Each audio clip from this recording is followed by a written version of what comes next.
Welcome back to the Dolor Factor. I'm here with Onella, and we're just discussing being young and aspiring and education. Now, earlier on, Onella, you spoke about changing your attitude towards education when you saw your mom getting upset, and you obviously loved her very much, and you didn't want her to continue that way, and things changed. Now, when things changed, how did your family support that change? Well, they would, how would I say this? She will encourage me more since she saw that I was already motivated. She would encourage me by getting me past papers, and she would also, when the house is noisy, I would tell her to quiet down, and she'll try to quiet down the house so I can study. She would buy me books and anything that I want that encouraged me to study. Yeah.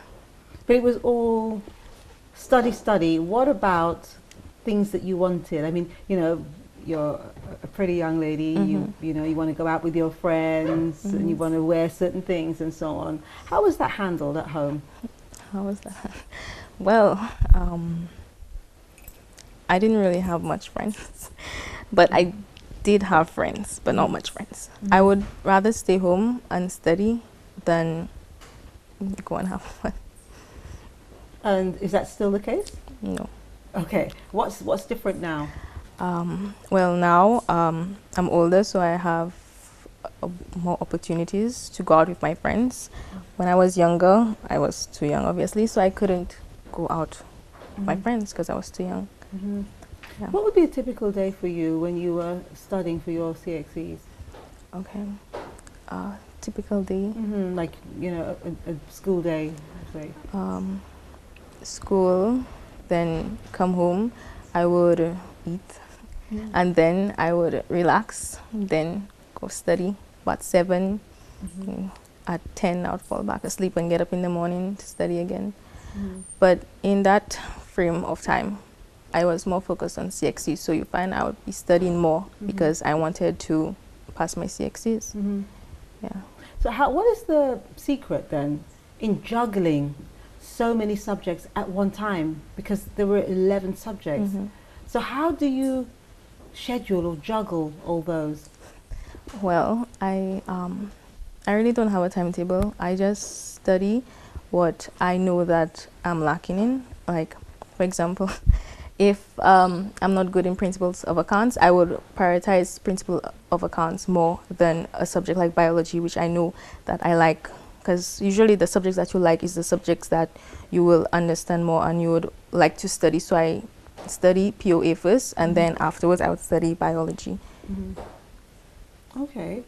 Now, when your friends would talk and they would say perhaps how difficult it was for them to grasp a subject or to focus on studying, what advice would you give them? I usually tell them that it's not very difficult to study, and I actually try to help them. Yeah, I try to pass on the knowledge that I have to them to make it kind of easier for them if they ask me, because some people really don't like to be asked. Yeah. Now, when you were studying, were you studying focused, saying, I'm going to pass this subject and I'm going to get a distinction? Or were you thinking, I just want to pass? Actually, I wasn't thinking anything. The pass wasn't in my mind. I was really focused on just crossing that hurdle of CXC. And I studied really hard for it. But the distinction part wasn't on my mind. I didn't expect to get all distinctions in all 11 subjects. I just wanted to get over with it. Okay. Yeah. So what happened on that day when results are out? Take us to the night before. What happened? Think back. The night before the results. What was happening at your house? Actually, the results came out at 10 o'clock in the night. In the night. Yes. Yes. Yeah. So, but you knew the day before that they were going to come up the following day, right? So the night before, what was happening at your house? I was really nervous. I was nervous. Yeah. And the night of the results, the system had a problem, so not everybody could access their grades. So I was one of them that was able to access their grades. So when I saw my grades, I was really happy. I was shocked. And then I called my mother. My mother was shocked. And then she started jumping up. And then my father started jumping up. And my sister started laughing. It was really emotional. Oh, yeah. Wow. So it felt like it was all worthwhile. Yes, I did. Can you remember the first thing? I know you said you were shocked and so on. When it all settled down, and can you remember how that felt? I felt relieved because I was really nervous. Yeah. So you wasn't confident that you had passed to that level, but you knew you were going. You're confident that you passed. I was confident because I wrote the exam. I know you have a sense of how you did when you're writing the exam. But I was confident, and I was really happy that day. Oh wow. Yeah. Oh, that must be just amazing. And then I suppose after your mom and dad start jumping up, they go on the phone, right? Yes. And they call auntie this and auntie that, and all the friends and so on and so forth. And you know, a moment like that you can never get there again. But as you get older, then there are other achievements, other goals that you set. And hopefully, because of that kind of wonderful experience, you're always going to think, I'm going to study to the best of my ability, right? So what path are you on now? Well, I'm studying medicine. I'm currently at pre-med at Spartan University in Beaufort. I want to be a doctor, a gynecologist, but I'm not sure yet because people are fickle and they can change.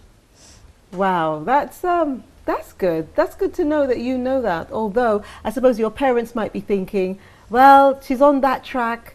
I think, you know, she's steady now and she's not going to change. And maybe they're hoping that you're not going to change. But, you know, in life, you know, even the best made plans can always change at any time. Yeah. But since you have an interest in that area, then it's more than likely that you'll succeed in that area. But then again, that is a strange area to be. I wouldn't say strange, because it's very much needed. It's very much needed. So when we come back from the break, I want to talk about how did you arrive at that decision, and also I'd like you to help me to encourage the young people who feel at this point in time that don't know where they're heading. That because sometimes people, funny enough, they don't study to the best of their ability because they don't know where they're going, and they think, well, when I know where I'm going, then I'll study. But it's too late. It sounds silly, but they do that, and it's too late. Have you heard of that? Yeah. I have, Yeah. All right then. So what we're going to do as we get into the break, there's something I actually want to speak to my viewers about. You know, I always like to do this. I think we always assume that when someone gets good grades, that they're naturally intelligent, or they didn't struggle, or they may just, you know, read one or two books. But it's not just about having that natural thing in your head. You have to plan. You have to take and make time in order to get something. You're not going to just automatically just understand, right? Even some of the things, as you said, the reason why you excelled the way that you did is that you made things make sense. So obviously it meant that some of the things didn't make sense to you straight away, right? And you had to take some time to make it make sense. Hold on to that thought. We'll talk some more when I get back from the break. See you soon.